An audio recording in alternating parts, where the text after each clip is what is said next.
भजन संहिता अध्याय 76। जयवंत परमेश्वर। परमेश्वर यहूदा में जाना गया है, उसका नाम इज़राइल में महान हुआ है। उसका मंडप शालेम में और उसका धाम सिय्योन में है। वहां उसने चमचमाते तीरों को और ढाल और तलवार को तोड़कर लड़ाई ही को तोड़ डाला है। हे परमेश्वर, तू तो ज्योतिर्मय है। तू अहेर से भरे हुए पहाड़ों से अधिक उत्तम और महान है। दृढ़ मन वाले लुट गए और भारी नींद में पड़े हैं, और शूरवीरों में से किसी का हाथ न चला। हे याकूब के परमेश्वर, तेरी घुड़की से रथों समेत घोड़े भारी नींद में पड़े हैं। केवल तू ही भय योग्य है, और जब तू क्रोध करने लगे तब तेरे सामने कौन खड़ा रह सकेगा। तूने स्वर्ग से निर्णय सुनाया है, पृथ्वी उस समय सुनकर डर गई और चुप रही। जब परमेश्वर न्याय करने को और पृथ्वी के सब नम्र लोगों का उद्धार करने को उठा, निश्चय मनुष्य की जलजलाहट तेरी स्तुति का कारण हो जाएगी, और जो जलजलाहट रह जाए उसको तू रोकेगा। अपने परमेश्वर यहोवा की मन्नत मानो और पूरी भी करो। वो जो भय के योग्य है, उसके आसपास के सब उसके लिए भेंट ले आएं। वो तो प्रधानों का अभिमान मिटा देगा। वो पृथ्वी के राजाओं को भय योग्य जान पड़ता है। भजन संहिता अध्याय 77। संकट के समय सांत्वना।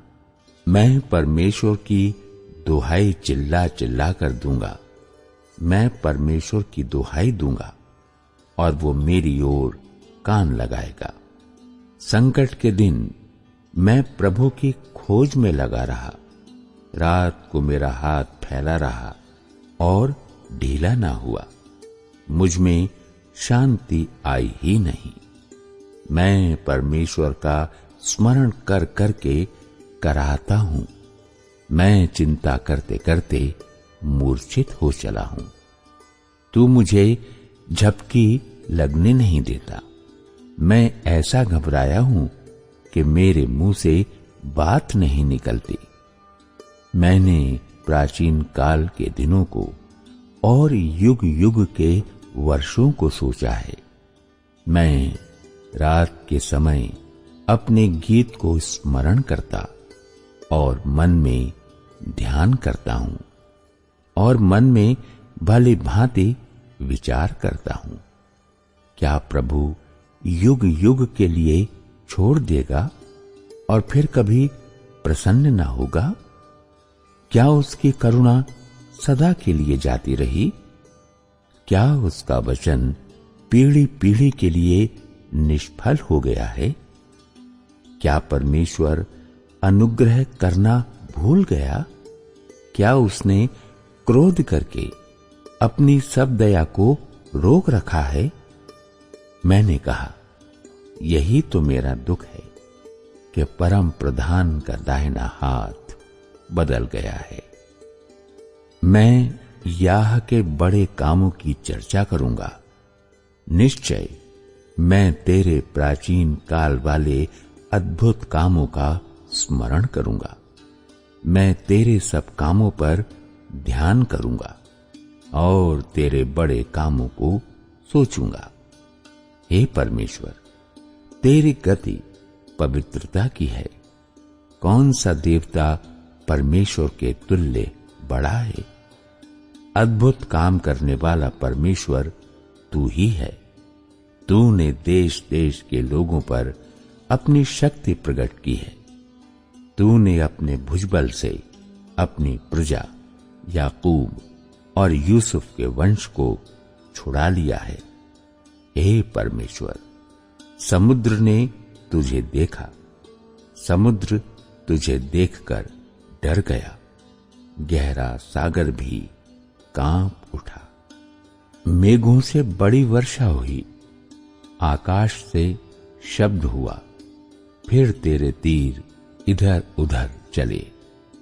बवंडर में तेरे गरजने का शब्द सुन पड़ा था। जगत बिजली से प्रकाशित हुआ, पृथ्वी कांपी और हिल गई।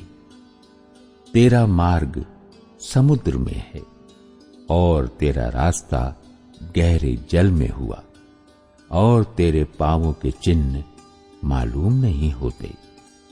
तूने मूसा और हारून के द्वारा अपनी प्रजा की अगुवाई भेड़ों की सी की। भजन संहिता अध्याय 78। परमेश्वर और उसके लोग। हे मेरे लोगों, मेरी शिक्षा सुनो, मेरे वचनों की ओर कान लगाओ। मैं अपना मुंह नीति वचन कहने के लिए खोलूंगा। मैं प्राचीन काल की गुप्त बातें कहूंगा, जिन बातों को हमने सुना और जान लिया और हमारे बाप दादों ने हमसे वर्णन किया है। उन्हें हम उनकी संतान से गुप्त न रखेंगे, परंतु होनहार पीढ़ी के लोगों से यहोवा का गुणानुवाद और उसकी सामर्थ्य और आश्चर्य कर्मों का वर्णन करेंगे। उसने तो याकूब में एक चितौनी ठहराई और इज़राइल में एक व्यवस्था चलाई, जिसके विषय उसने हमारे पितरों को आज्ञा दी कि तुम इन्हें अपने अपने बाल बच्चों को बताना, कि आने वाली पीढ़ी के लोग अर्थात जो बच्चे उत्पन्न होने वाले हैं वे इन्हें जाने और अपने अपने बाल बच्चों से इनका बखान करने में उद्यत हों, जिससे वे परमेश्वर का भरोसा रखें और परमेश्वर के बड़े कामों को भूल न जाएं, परंतु उनकी आज्ञाओं का पालन करते रहें और अपने पितरों के समान न हों, क्योंकि उस पीढ़ी के लोग तो हठीले और झगड़ालू थे और उन्होंने अपना मन स्थिर न किया था और न उनकी आत्मा परमेश्वर की ओर सच्ची रही। एप्रैमियों ने तो शस्त्रधारी और धनुर्धारी होने पर भी युद्ध के समय पीठ दिखा दी। उन्होंने परमेश्वर की वाचा पूरी नहीं की और उसकी व्यवस्था पर चलने से इनकार किया।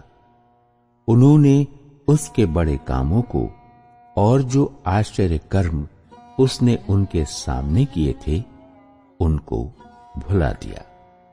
उसने तो उनके बाप दादों के सम्मुख मिस्र देश के सोवन के मैदान में अद्भुत कर्म किए थे।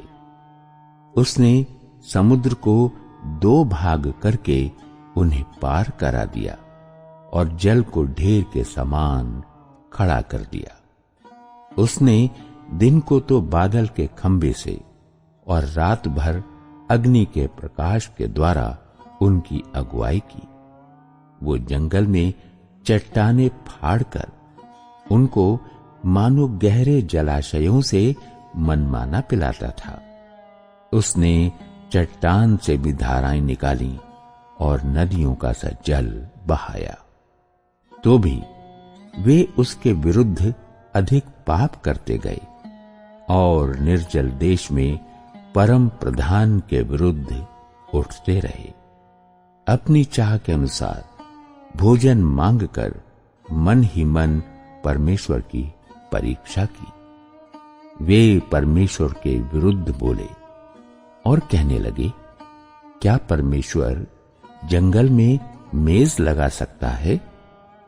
उसने चट्टान पर मार के जल बहा तो दिया और धाराएं उमड़ चलीं, परंतु क्या वो रोटी भी दे सकता है? क्या वो अपनी प्रजा के लिए मांस भी तैयार कर सकता? यहोवा सुनकर क्रोध से भर गया। तब याकूब के बीच आग लगी और इज़राइल के विरुद्ध क्रोध भड़का, इसलिए कि उन्होंने परमेश्वर पर विश्वास नहीं रखा था, न उसकी उद्धार करने की शक्ति पर भरोसा किया। तो भी उसने आकाश को आज्ञा दी और स्वर्ग के द्वारों को खोला और उनके लिए खाने को मन्ना बरसाया और उन्हें स्वर्ग का अन्न दिया। मनुष्यों को स्वर्ग दूतों की रोटी मिली और उनको मनमाना भोजन दिया। उसने आकाश में पुरवाई को चलाया और अपनी शक्ति से दक्षिणी बहाई और उनके लिए मांस धूल के समान बहुत बरसाया और समुद्र के बालू के समान अनगिनत पक्षी भेजे और उनकी छावनी के बीच में उनके निवासों के चारों ओर गिराए। वे खाकर अति तृप्त हुए और उसने उनकी कामना पूरी की। उनकी कामना बनी ही रही। उनका भोजन उनके मुंह ही में था कि परमेश्वर का क्रोध उन पर भड़का और उसने उनके रिष्ट पुष्टों को घात किया और इज़राइल के जवानों को गिरा दिया। इतने पर भी वे और अधिक पाप करते गए और परमेश्वर के आश्चर्य कर्मों की प्रतीति न की। तब उसने उनके दिनों को व्यर्थ श्रम में और उनके वर्षों को घबराहट में कटवाया। जब वो उन्हें घात करने लगता तब वे उसको पूछते थे और फिर कर परमेश्वर को यत्न से खोजते थे। उनको स्मरण आता था कि परमेश्वर हमारी चट्टान है और परम प्रधान परमेश्वर हमारा छुड़ाने वाला है। तो भी उन्होंने उसकी चापलूसी की। वे उससे झूठ बोले क्योंकि उनका हृदय उसकी ओर दृढ़ न था, न वे उसकी वाचा के विषय सच्चे थे। परंतु वो जो दयालु है वो उनके अधर्म को ढांपता और उन्हें नष्ट नहीं करता। वो बार बार अपने क्रोध को ठंडा करता है और अपनी जलजलाहट को पूरी रीति से भड़कने नहीं देता। उसको स्मरण रहा कि ये नाशमान है, ये वायु के समान है जो चली जाती और लौट नहीं आती। उन्होंने कितनी ही बार जंगल में उससे बलवा किया और निर्जल देश में उसको उदास किया। वे बार बार परमेश्वर की परीक्षा करते थे और इज़राइल के पवित्र को खेदित करते थे।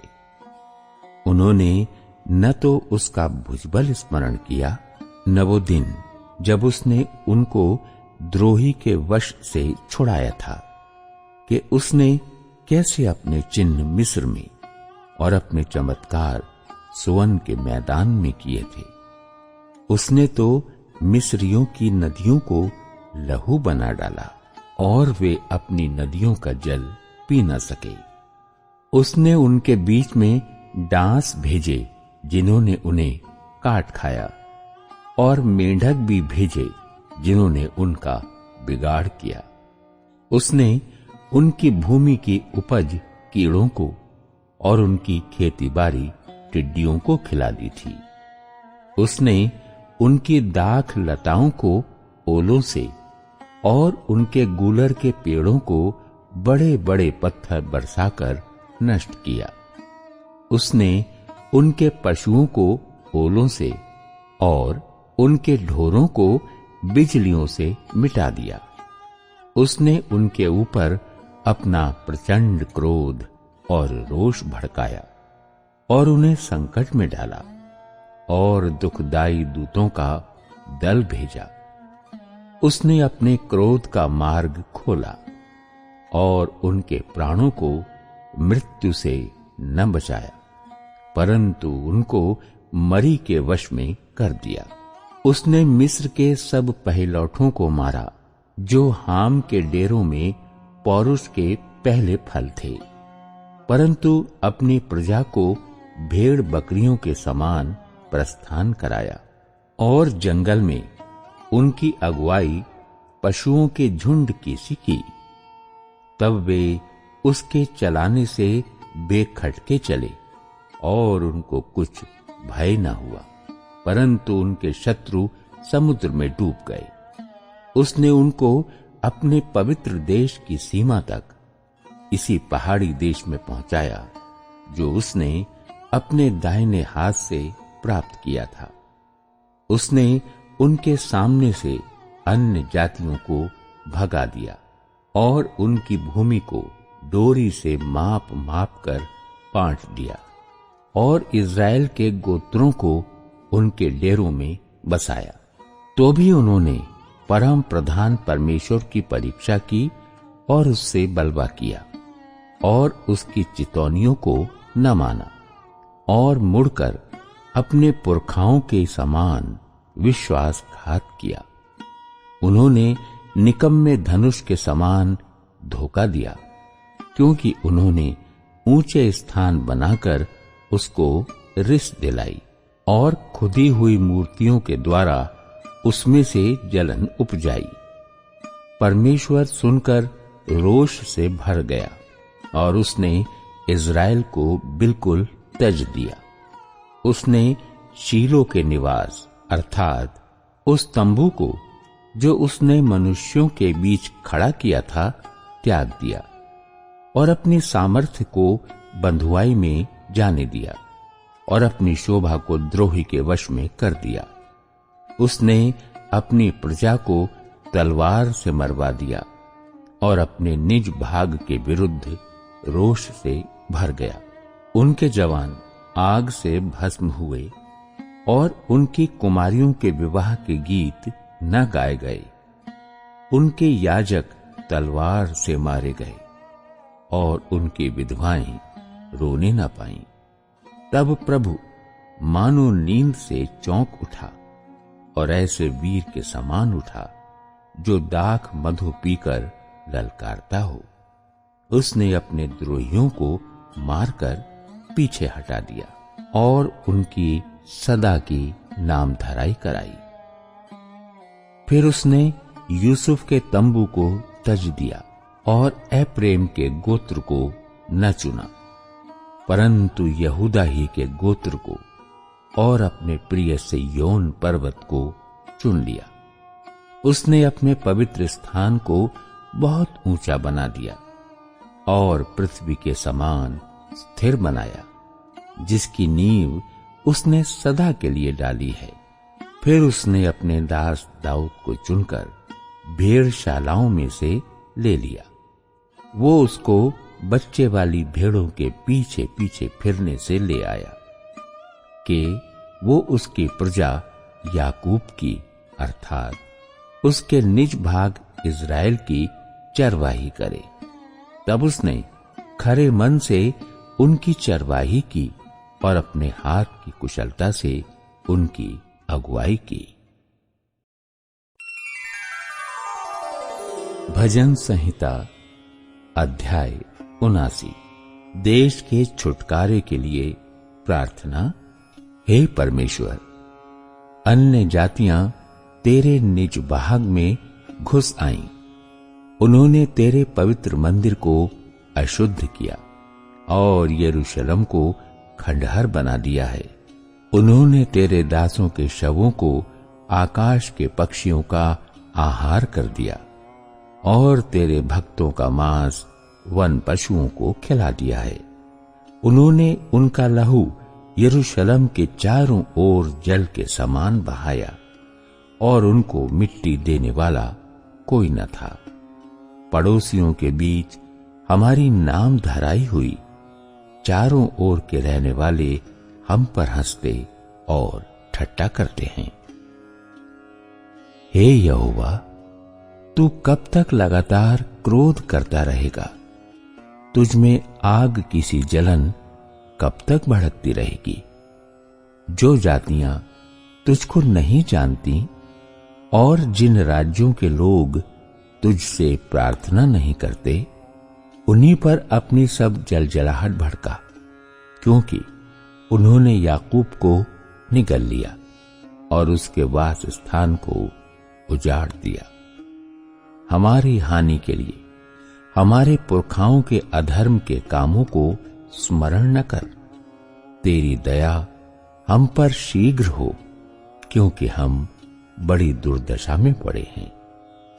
हमारे उद्धारकर्ता परमेश्वर, अपने नाम की महिमा के निमित्त हमारी सहायता कर और अपने नाम के निमित्त हमको छुड़ाकर हमारे पापों को ढांप दे। अन्य जातियां क्यों कहने पाएं कि उनका परमेश्वर कहां रहा? अन्य जातियों के बीच तेरे दासों के खून का पलटा लेना हमारे देखते उन्हें मालूम हो जाए।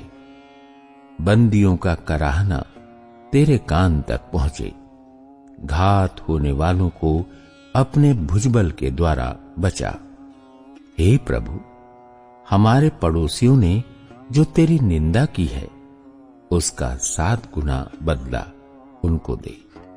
तब हम जो तेरी प्रजा और तेरी चराई की भेड़ें हैं, तेरा धन्यवाद सदा करते रहेंगे और पीढ़ी से पीढ़ी तक तेरा गुणानुवाद करते रहेंगे। भजन संहिता अध्याय 80। इज़राइली जाति के लिए प्रार्थना। हे इज़राइल के चरवाहे, तू जो यूसुफ की अगुवाई भेड़ों की सी करता है, कान लगा। तू जो करूबों पर विराजमान है, अपना तेज दिखा। एप्रेम, बिन्यामीन और मनश्शे के सामने अपना पराक्रम दिखाकर हमारा उद्धार करने को आ। हे परमेश्वर, हमको ज्यों का त्यों कर दे और अपने मुख का प्रकाश चमका, तब हमारा उद्धार हो जाएगा। हे सेनाओं के परमेश्वर यहोवा, तू कब तक अपनी प्रजा की प्रार्थना पर क्रोधित रहेगा? तूने आंसुओं को उनका आहार बना दिया और मटके भर भर के उन्हें आंसू पिलाए हैं। तू हमें हमारे पड़ोसियों के झगड़ने का कारण बना देता है और हमारे शत्रु मनमाना ठट्ठा करते हैं। हे सेनाओं के परमेश्वर, हमको ज्यों का त्यों कर दे और अपने मुख का प्रकाश हम पर चमका, तब हमारा उद्धार हो जाएगा। तू मिस्र से एक दाख लता ले आया और अन्य जातियों को निकालकर उसे लगा दिया। तूने उसके लिए स्थान तैयार किया है और उसने जड़ पकड़ी और फैलकर देश को भर दिया। उसकी छाया पहाड़ों पर फैल गई और उसकी डालियां ईश्वर के देवदारों के समान हुई। उसकी शाखाएं समुद्र तक बढ़ गईं और उसके अंकुर महानद तक फैल गए।